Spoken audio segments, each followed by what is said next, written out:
Yes. Welcome.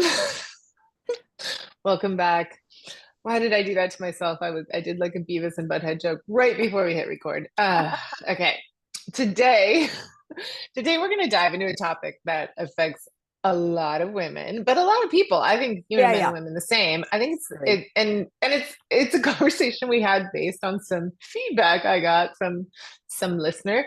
And it's the difference between being self-critical and self-deprecating. And they Yeah. might seem similar and they're worlds apart. And actually I've seen them defined very differently in different places. So we'll define it the way we define it. Things we know. But just how it like when it comes to how they impact our confidence and our self-worth and how we're coming across and what we might not even be realizing we're projecting or like exposing, right? Yeah. And so just a little background. Well, go ahead and say what you were going to say, and then we'll get into what the comment was. Well, no, I was going to say the comment. I mean, we have often joked in this pod, and it's meant to be a joke, but the reflection back on Spotify was, please stop saying menopause brain. That is a Carrie, way. she said Carrie. I was trying not to call you out, but yeah. Well, because you do often, right? You do, and Yes. but you and we and so then when this happened, you and I talked about it. You will often say, "Oh, my menopause brain," and her point was that is one more reason for men to, discount us. Is kind of where she was coming from, and I thought that was an interesting point. I even said it back in the comment to her. And then I asked you about it, and I thought your response, your answer to me made a lot of sense. Why have you said menopause brain a couple of times? A couple reasons. Sometimes it's intentional, and sometimes it's humor. It's Right. humor. It's a way to be like, oh my God, it's just it's not a deep thought out label to what happens when I have a brain bubble. However, it is intentional sometimes because I'm trying to normalize it. I'm Yeah. trying to humanize it and humorize this experience that's very common for women. It just is a brain blip, and you can't think of a word that you know. Right. And so I don't. I really did appreciate that feedback though, because I don't want to ever contribute to the taking women less seriously situation. So you know, while two things can be true. While I think that there has never been enough empathy or awareness around women's monthly cycles and what's happening to us hormonally, and then yet all the mental and physical and laborious like all the loads that we carry that we still pull off, even if we can have a brain blip, it doesn't really take away from what I'm accomplishing. Right. So I think both things can be true. I don't want to contribute to that, but I also think, despite it, we still are pretty impressive. So it isn't. Indeed. It isn't that I don't take myself seriously. It's that I'm calling out a moment while I'm recording where my brain just paused. Yeah, totally. Yeah. And it is indicative of that. But also, quite frankly, at this point in the world, we were talking about this again off camera, like, or off recording. Charlotte's 18 and she occasionally does it. I mean, we're in a world where we're so bombarded with information and sometimes our mouth is moving faster than our brain that can happen. But yeah, I think you never once meant that to be demeaning to yourself or anyone going through menopause. But to your point, we did Okay. appreciate the shout out or the calling out slash in, and it created this topic. So let's talk more about it. Right. Right. And so self-deprecating is what I was calling that versus Yeah. self-critical. So for my purposes, for our purposes, I'm going to say self-deprecating can be kind of a demure or a charm thing that people do. It can be a humorous thing or a way of, softening what's happening versus self-critical, which Hmm. I think can sometimes be really distracting for the conversation, and it starts to be elephant in the room when someone's being too Yes. self-critical in their language. Now, I want to point out that when I was, kind of reading some things about this very topic, it looked at them very differently, and self-deprecating was looked at very negatively and indicative of low self-esteem, whereas self-critical is seen as a tool for growth. For Interesting. our purposes, I want to say self-critical language is very distracting, and for the listener can be very uncomfortable if someone's telling you a story and they're really putting themselves down Yeah. versus, being a little bit humble, or taking a little responsibility in a story. So for our purposes, self-critical talk is the negative one here. Yeah, I mean, so there was one definition was like self-criticism is about evaluating yourself constructively. So, you and I in our coaching world is like, what went well? What would I like to do better? What would I like to see more of the next time? That's not self-critical. That's like, okay, I did this piece good, but what would I like to? Self-assessment. Yeah, it's an assessment, Yeah. right? But you're right. If you're constantly, woe is me, I suck, blah blah blah. Um, it's hard on the person you're speaking to, but it's also hard on yourself, and it's more hard on yourself, clearly. Now, as we do, I want to preface that you may come from a place of being self-critical, and it comes from having diagnosed depression. Like, there are reasons that you might have this internalized, and I hope that when somebody reflects back to you a reframe around it, that you accept it, because that's part of this too, is if somebody is going to shift it for you, believing that to be true as well. Right. And I think it's important. I read something by Heather Jones. We're gonna reference a few articles here, and Lisa is really good about sharing them on our socials the week this comes out. And maybe I will remember to do that in the newsletter. But she was, I think she made me think of how to delineate this. Like, there's a difference between, throwing yourself under the bus for the sake of a story, being humorous, and devaluing your qualities and capabilities, and Yeah. just, disguising it as humor or modesty. Right. And I think when you have somebody in your life, whether it's a friend, a partner, a coach, therapist, somebody in your life that can hold up the mirror and say, when you're telling that particular story, it feels very negative. It feels like you really are devaluing yourself. And you may not have even realized that. And that might be an Right. invitation to look deeper, or you might be like, actually, no, I don't feel that way. This is how I feel. So it's just a great opportunity to look at our language. And then another article that you sent and were researching was from a woman named Trudy Horsting, and she points out that being self-critical can drive improvement, right? So there's the positive side of it. But if you're constantly trying, if there's only it's only about improvement and it's not about recognizing what's going well, it can lead to anxiety and burnout, if it's relentless. So there has to be a balance of what went well, what would I like to see more of. There's obviously nothing wrong with self-improvement. That is what we do for a living. But there has to be celebration as well. Yeah, absolutely. Now, when I think of that, like what we started with, which was self-deprecation, self-criticism, I don't think either you or I have a big problem with that. What I do think is this next topic, what we've talked about before, is the discomfort with praise and like deflecting from it, right? Like, Yes. accepting a compliment, how to not respond to it with humor, like humor disguising discomfort with it, how to Right. not deflect. So that's awkward. And we've all experienced it when someone gives you a compliment.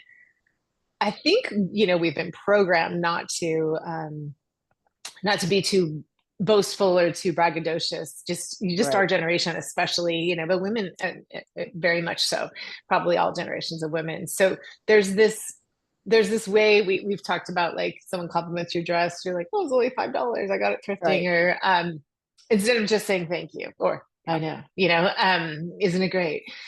So that's an interesting one. Sometimes people go into, like, and I've done this and I've shared with that here, like, someone gave me a compliment on parenting and I didn't feel deserving. And I was also, I don't know, I also do, I'm very Irish Catholic. I do respond to things with humor. I was like, you didn't see me earlier when I used the F word with my kid, instead of just Right. receiving the compliment and really feeling deserving. If I don't feel deserving, I might make a joke, but I'm actually throwing myself under the bus. Yeah, I thought it was interesting, and I don't remember which article. It probably was this Vaishali Patel's article, and I'll throw it. for my listener, Jen, I will throw it up later. Sorry, we do listen to your comments. Anywho, there is she talks about recognizing when you deflect, like if you take that moment and you think, if I said, if I just got a compliment, let's just say, let's use the dress example. I love that dress. And I turn around and I say, oh my gosh, I've had this 20 years. I bought it thrifting. It was $5 20 years ago. Like if I throw out all these reasons why you shouldn't like the dress, that's kind of mean to the person who's complimenting you, right? So I thought that when I read that in the article, I was like, ooh, that is such a good point. Think if you can't, and I've talked about this, the me and not the we, or the we and not the me. If you can't accept the compliment for yourself, don't not accept the compliment for the other person. That person just went out of their way to say something nice to you, to lift you up. Just accept it. If you find yourself wanting, and I do this a lot, and this was a learning for me. I mean, I definitely had to practice this. If you find yourself wanting to say more, just say thank you. Like leave it at that. And Yeah. can I tell a quick funny story? Yeah. When I was in Chicago 2 summers ago visiting, I went out with my friend Steve, and we were out in this cute neighborhood we spent a lot of time in, and he ran into a friend, and the friend complimented me on my outfit, and I was like, oh, thank you so much. And he actually took a step back and was like, oh, you're feeling good about yourself. And I was like, well, I did put these clothes on, so like Yeah. this is an outfit that I chose to pick. But then he Yeah. immediately was like, no, I love it, I love that, you're feeling yourself. But I thought that was an interesting comment. All I said was thank you. I didn't like brag on myself. In fact, if I remember correctly, I was pretty hungover, so I was probably just like thank you. But it was he was so taken aback because he was so used to women deflecting, Right. So it like jumped out at him Yes. that I said thank you with full confidence. Yeah. I mean, I love some of the things that we were reading around this too. It's Yeah. because if was it Esther, you were just saying, like if there's like an Apoussidis. energy of lack around Yeah. deflecting a compliment, and you've said it so beautifully so many times. Someone hands you a gift, are you going to tell them the bow's shitty, or Right. you know what I mean? Like, no, you're going to put it down or go. Ugh. Yeah. So, like, if you think of it that way, that's great. I, I think it's sometimes just a habit that people were taught to be humble. Yep. So, someone, like uh, Vaishali Patel. That's what, yeah, Patel. sorry. Mm-hmm. She gave that example of criticizing a compliment about a dessert instead of saying thank you. Oh, really? Because the berries were too sour. I baked it too long. It's almost automatic. That is pure insecurity. I've definitely Yes. been there in my life. For a few reasons, I'm really trying to stop going, how is it? How is it? Because, like they're in the middle of eating it. If they're eating it, it's fine. Right. I think sometimes I'm just curious because it's something new. I tried, but like, I don't give a shit. You got fed, you should be Yeah. Yeah. grateful. So, when people compliment and you're like, oh, really, I thought it was burnt or I didn't like it, you're really like kind of creating, like, you're ending like where that conversation was going. You're just Ooh, glad you that's a like it good is point. enough, right? Glad you like it. You're Also disrupting the flow of dismissing, a good, yeah, yeah, it's dismissing their feelings, right. right? Because they Or just told you you they liked it, and you're like, oh no, it was gross. Right. Now, I want to give another example that's just coming to mind because I just observed it with Miles's class, his Constitution team class.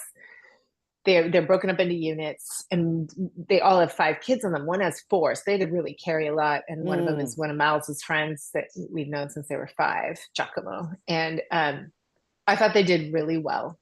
He he knows that they didn't do as well as they could, right? He mm, knew that was clear on his face. mm. And he walked over to his mom and I was like, wow, she and I were like, what did you say? He's like, we didn't. And I think, like, okay, that was honest. Like, that wasn't him not wanting a compliment. Maybe it Right. was, maybe he was like, but you guys don't know. But like, in the moment where he was like just coming down and the judges had left and the thing was over, he was like, we actually didn't. And I'm guessing you can relate to that with Charlotte and things like performing. Like, Yeah. I've Yeah. been at plays with you, I'll be like, that was great. You're like, they actually kind of messed up a few lines, but it's great that nobody. So Right. there's sometimes like in the right little environment with the right people you trust, and you can be honest about that and just Yeah. you don't have to stop and be like, thank you so much. Like, actually, no, that is not the same thing as this. Correct. This is a, like, there's a difference between insecurity and actually knowing you can do better. I agree 100%. Yeah. And I think in that example, and we both had these, we've had experiences like this. We've seen other people have experiences like that. When you're just being honest, um, it doesn't discount what you thought, right? Because you're right. You knew the experience he was having and thought, wow, you guys really pulled it out. He knew they could do better. That's not that's not coming, that's actually not coming from a place of less confidence. But if you have a gorgeous, I don't know why I keep going back to dresses, but you go have like this gorgeous dress on, you put a lot of effort into it and you're just demurring and saying, oh no, oh my gosh, this dress is so, that kind of comes across as less confident. And that's And not, that, go ahead. so, no, you go ahead. No. I'm just saying, you don't, you think you're being demure, you think you're being humble, it actually comes across as less confident. It doesn't come across, it comes across as fake humble in some ways. And that doesn't serve you either, you know? Humble brag. Yeah, humble brag. Exactly. What I started like a child that just blurted out when you said that was, imagine people on the red carpet. Imagine if, like, how much we would not enjoy it Right. at all. I can't remember the last time I watched that part, but I used to love that. Hmm. Imagine anytime you've seen that, you're like, ooh, who are you wearing? And you're like, Steve McQueen, but I don't know. Yeah. Like, it doesn't, it I feels mean, kind of, I feel like the wrong body type for it. It would just, right. like, womp womp. It really like doesn't do anybody any good in that situation. Certainly not you. Certainly not the Right. poor designer and or the Right. poor interviewer. And then everyone watching is uncomfortable. Now, that's a silly example maybe, but imagine that, like, and use that as a guide. They really are all so insecure. I don't know a single one of those famous celebrities that hasn't admitted they're super insecure, and as soon as that event's over, they like, I love how Kate Winslet said, oh my god, as soon as it's over, we're in the car eating McDonald's and farting, like, she's like, we haven't eaten for days. Right. Right. So imagine how much they are probably dealing with that insecurity, knowing everybody's going to put them on the worst list or the best list. Right. And they have practiced saying thank you, Yeah. thank you, and moving along. Yeah. And I think like this is one of those fake until you make it, like practicing thank you and not throwing yourself under the bus. Your insecurities aren't meant to be worked out in the moment of a compliment. They definitely can like be a good signal to you to work on those. I'm sorry. I love that. Your insecurities are not meant to be worked out in the moment of a compliment. Oh, that we could just end the pod right now. That is exactly, that is absolutely true. And I think it's, if any of this is landing for you, it is about just trying to take a moment and acknowledge what you would like to be experiencing, because really it's not fun. It's not healthy to constantly be self-deprecating, even in humor, right? It does erode your own self-confidence as time goes by, your own sense of self. So it can be actually quite a double-edged sword, really, when it comes right down to it. Yeah. Yeah. I once got really into it with a client around the word humble. And like, I don't know why I was a dog with a bone with it, right? And I think at the time I was just feeling really resistant and like defiant to it. Like, humble, what the fuck is that? Like, why staying lower? It just felt really, really bad. I have since kind of grown and come around to, there's some beauty in some, like, humility does have a really beautiful place, right? In terms of being humble. Like you do not have to be, actually not being humble sometimes is an insecurity.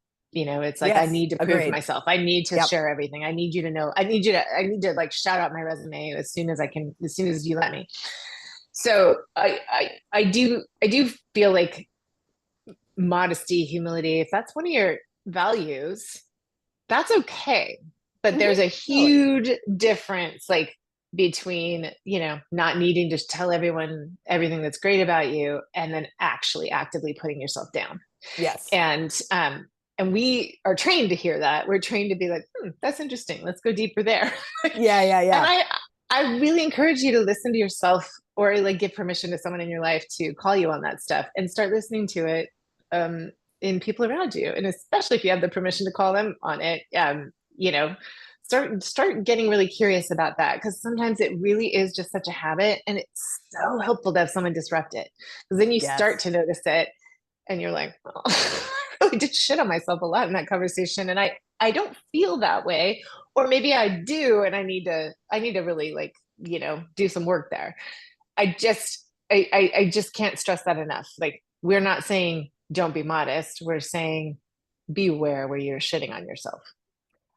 It goes back to the old adage of, would you say that to somebody else?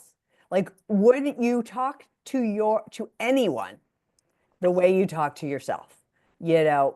I think people underestimate what the damage they do to themselves when they talk poorly about themselves. Yes, there is a place to be humble, but if you own your greatness, you will also be humble, I think. I Mhm. mean, that's my feeling around all of this. That's Um, a mic drop too.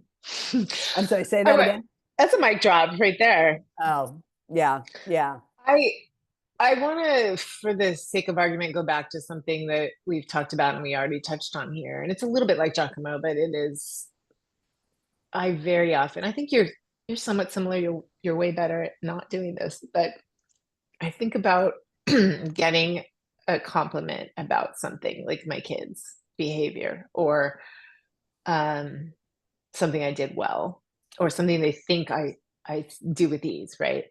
I have always had, I mean, I've had this with coaches and therapists too, where they're like, you don't always have to, immediately like go give me the full picture of something, because it's not that I feel undeserving, but maybe there was an element of that, but there's like, you don't have the full picture. Yes, you're complimenting that, but you don't see all these other things. So if someone says, wow, what a polite, or what a well-behaved, I don't know. I can't remember those kind of compliments. It's been a long time because they were little. No one says that now. But, something like that, I remember saying, he can be, or they can be, Yeah. like, because I would, for some reason, I don't want you to have the impression they're perfect. Of course, that person doesn't think they're perfect. Nobody is. Right. No, But that's for such a good some point. reason, I had a knee-jerk reaction to be a little humble about it, and honest. Like, he can be, right? He is a lovely human being. Why do I Okay. do that? Well, I let if I may, I think there's a place there where it's similar to the menopause brain, right? So you wanted, part of your reasoning for saying it occasionally was to normalize that we go through this, right? I know when I've had those conversations where somebody will be like, "Oh my God, your kids are so great," and I deflect, it's because I don't want the other person to think, "Well, now my kids are shit." So there is something there. There are times where we are self-deprecating, or reflective, um, in an effort to be inclusive. Does that make sense? Hmm. Hmm. Okay. Yeah, I That's think we were getting at the same thing. Yeah, yeah. yeah. That just because meals are really, meals and cooking and stuff come really easily to me. I want you to know I'm way behind on laundry.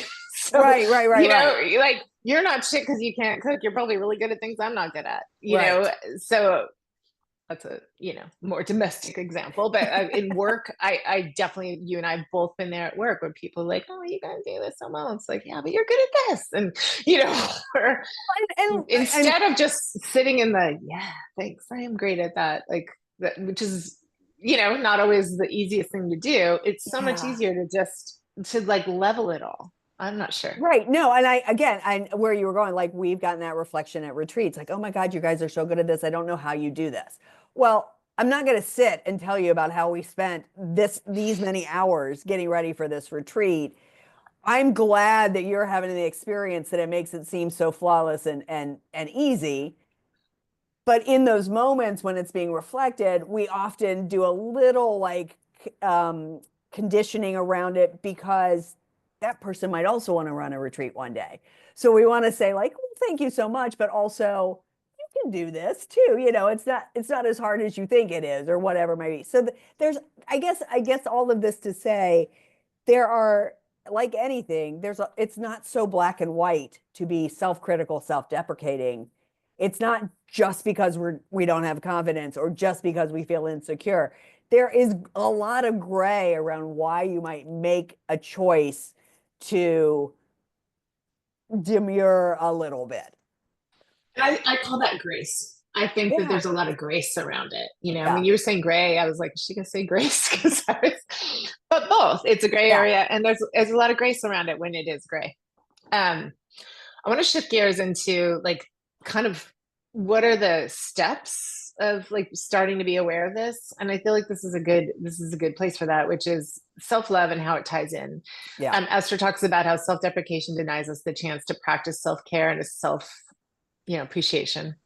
It's like telling ourselves we're not good enough over and over again, right? So let's talk about how to reframe it. Like how to like take one of those examples and like maybe acknowledge that what you like, thank you, maybe I don't feel this way, but yeah, I'm gonna, like how do we do that? Yeah. So we'll go back to the cooking one because this comes out of oh my gosh, we've got these names and I don't want to. Vaishali. Vaishali, thank you. So we've got Esther Apoussidis. She has one article. We'll be putting all this up, and then Vaishali Patel. So she's talking about. She's the one that was using the cooking piece, and she gave this whole like scenario of you went to a restaurant, you had this amazing dessert, you tried it at home, because you've had the original dessert, it's not as good. But somebody else who's never had that original dessert is like, oh my God, this is the best dessert ever. You can, if you want to say, well, it's not as good as the restaurant that I ate it at, that's fine, because that might be true. And it's not necessarily self-critical, but pair it with something positive. Like, yeah, this is the first time I tried this dessert. It's not quite like the restaurant where I ate it at, but yeah, I can see where I can change it a little bit next time. So there's so much power and honesty, quite frankly, to own what you think went well and what you would like to see more of the next time. If you can this to me is where grace comes in, right? Like if you can acknowledge what was good and also give yourself some grace instead of being like, yeah, well, I fucked that up. I overbaked the dessert. It was horrible. Again, you're discounting what the person just told you. And B, I mean, are you ever going to make that dessert again if you just said, I fucked it up? I did this so badly. Like, I don't know. It cuts off possibilities. I think it just cuts off the conversation and creates awkwardness. Also I mean, that, just totally. with that example right there, I've been in that situation so many times. I can more remember when I was the one then feeling pulled into, no, no, no, you did great. Like it Right. just becomes this weird derailed place that person probably didn't want either. But Yes. I'm certain, maybe I just want to block it out, that I've also been that person that like suddenly made it about, an insecurity I was feeling that probably was deeply like coming from a place of feeling underappreciated or something, or overtired or something, right? So Right. in my journey as a mom who also hosted a lot, I'm sure I had those moments, but I think they're long enough ago that I'm glad to say that I think at some point I was either made aware or I became aware, like this isn't good for me, and I also am kind of proud of all the stuff I did. So yeah, it's uncomfortable. So this is I love this reframe. Like, it's not what I wanted. I'm so glad you like it, but Yeah. I'm glad I tried it. I'm glad I Yep. tried it. I love trying new things. Oh my gosh. Then that leads to another great conversation. And Yep. you go from being uncomfortable to inspiring. Yes. Yes. Yeah. I love that. I just, and that goes back to Esther's idea of energy alignment, right? Like Mm. having your energy aligned when all these examples, depending on the setting, if they're aligned with the energy, it keeps the conversation flowing. Anything Mhm. that is a disruptor, in a way that like starts to feel negative, just become aware of that. Some disruptions are somebody saying, really? Because I thought you did great. Let that be an invitation to pull yourself back up out of that negative self critical spiral. But some Yeah. things are like womp womp. Yep. And I think that's the whole point of this. Yeah. There's yes. If you and I were recording, I was like, oh, menopause brain, and you got really like awkward about it and uncomfortable and anyway, okay, bye. We're just done recording. Like that would be a womp womp. Yeah, I mean, it does. It takes, I mean, the reality of it is it takes something that's high vibe, high frequency, great energy. Oh my God, that dessert was so great to, oh no, I fucked it up.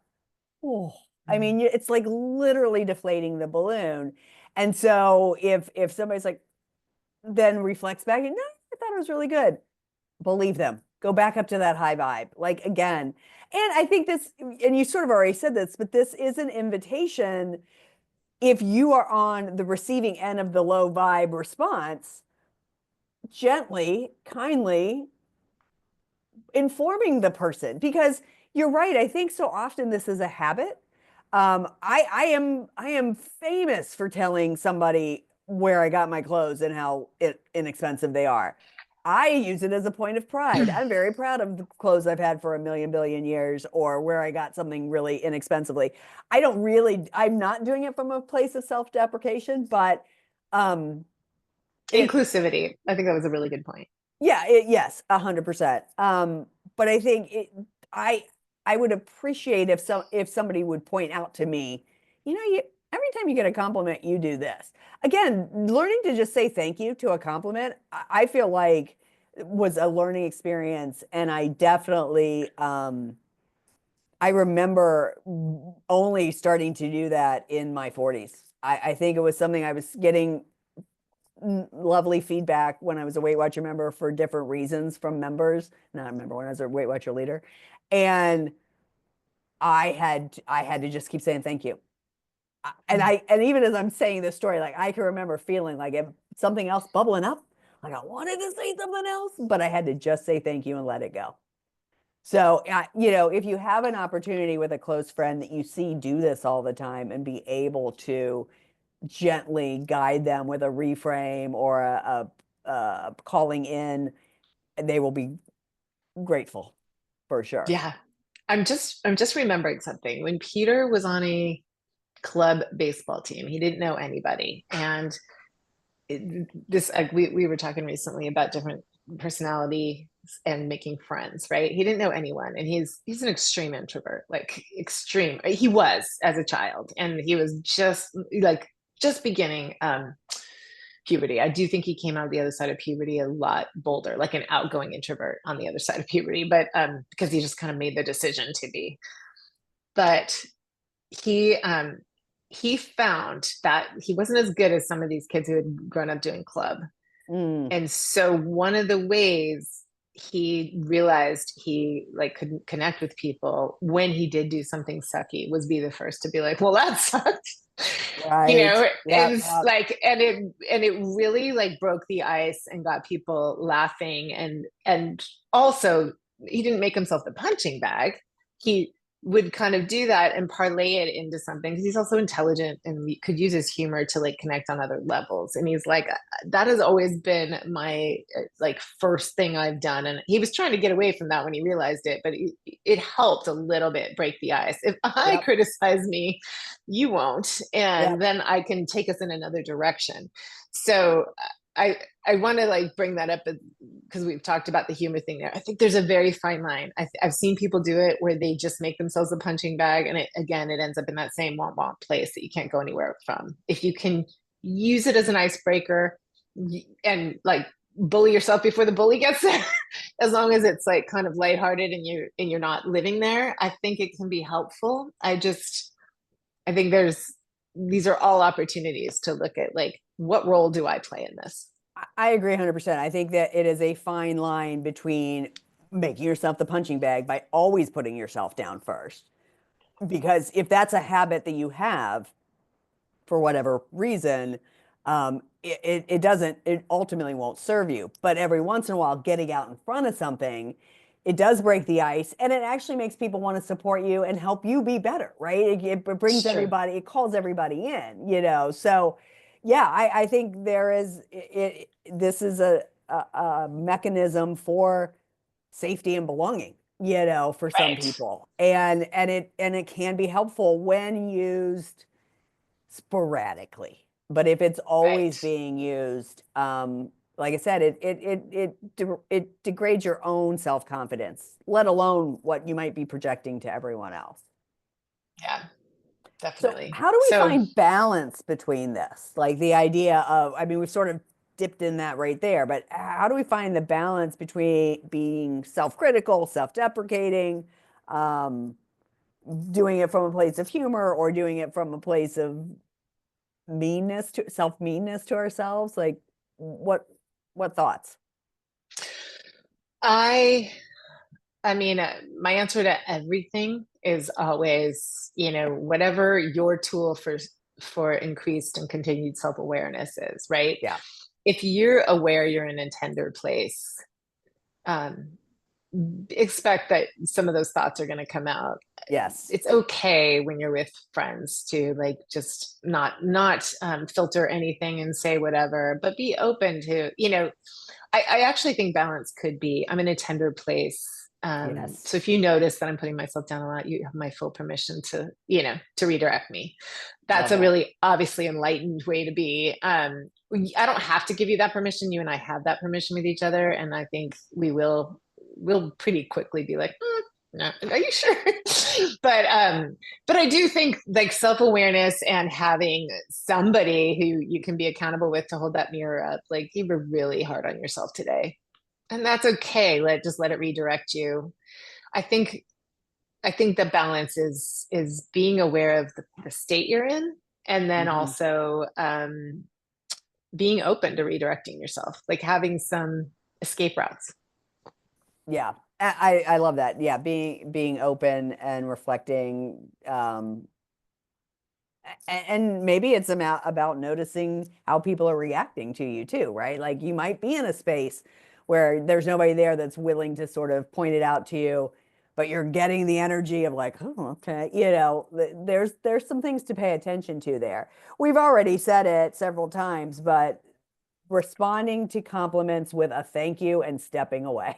Like not stepping away, walking away, but like just let it be. You don't have to Yeah. explain yourself. You don't have to, on either direction. You don't have to say thank you, but, and you don't have to say thank you, and, you know, just like, thank you. I appreciate that. Yes. I mean, it also feels really great to say that. I, I my friend Beth, our friend Beth, she will sometimes say, "I know," like you accomplish I it. love I know, that. isn't it great? I love this, and I can totally see her face doing that. That's great. and or like, isn't it? I love this purse, or yeah, I love this haircut. I think that that's great. It's almost to that place where like Stacey's taught us to be like, it's Yeah. true, it's true.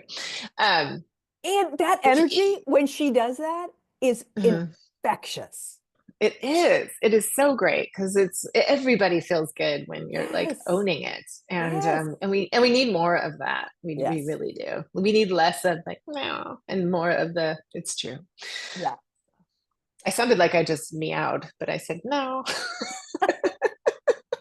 I meowed. All right, song. Should we do song? Oh, wait, there's one more that I think is really Okay. important.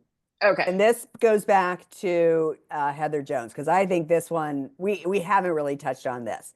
But if you have a friend who is constantly putting Yes. herself down, do not laugh, do not agree, do not pile on.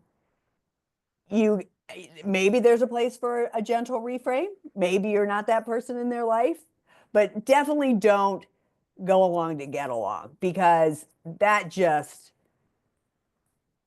makes that person think that's okay. You Yeah. know, you could be like, oh, that's too bad, you know, or something, but just do not laugh, do not agree. I in a coaching in a coaching scenario, many times I have said, could we redo that last, exchange we just had? Could I invite you to listen to what I have to say and just receive it with no response? And Yes. see how, and then I'll be curious to see how that feels. Let's try this again. And then I Yeah. repeat what I said, and I watch them squirm. And Yep. then we start to unpack why did they need to, like, reject it and tell me something bad about themselves. Now, yes, I think as friends, we don't need to be armed with any tools other than if you notice it. I mean, honestly, you probably don't have to notice it if it's annoying. If it's annoying, it's probably what this person does all the time. So if you want to help redirect it, don't participate in it. Yeah, I love it. I'm giggling to myself because I could totally see you saying, this is where you and I are so similar in the way we coach, Mhm. and this is where we diverge because you are so lovely and are like, could we have that conversation again? And me, I'd be like, bup, bup, bup, bup. Like I would just totally disrupt it with something really annoying. It depends on the rapport. I have people like that where I'm like, Okay, okay, okay. definitely, Fair. definitely. Especially if it's something we're working on. Like, Yeah, oh, yeah, yeah. Yes, yeah. totally. All right, the song. You picked this one this week. It's a good one. I love Selena Gomez. I don't really even know it that well, but it occurred to me. And so I looked it up and I thought, oh, yeah, this does work well. And it's Who Says by Selena Gomez. And I picked it because it's an empowering song about embracing who you are and not letting self-doubt define you. I love it. One of the lyrics is, "Who says you're not perfect? Who says you're not worth it?" And I love it because Selena has been very open about her anxiety and growing up as a child star.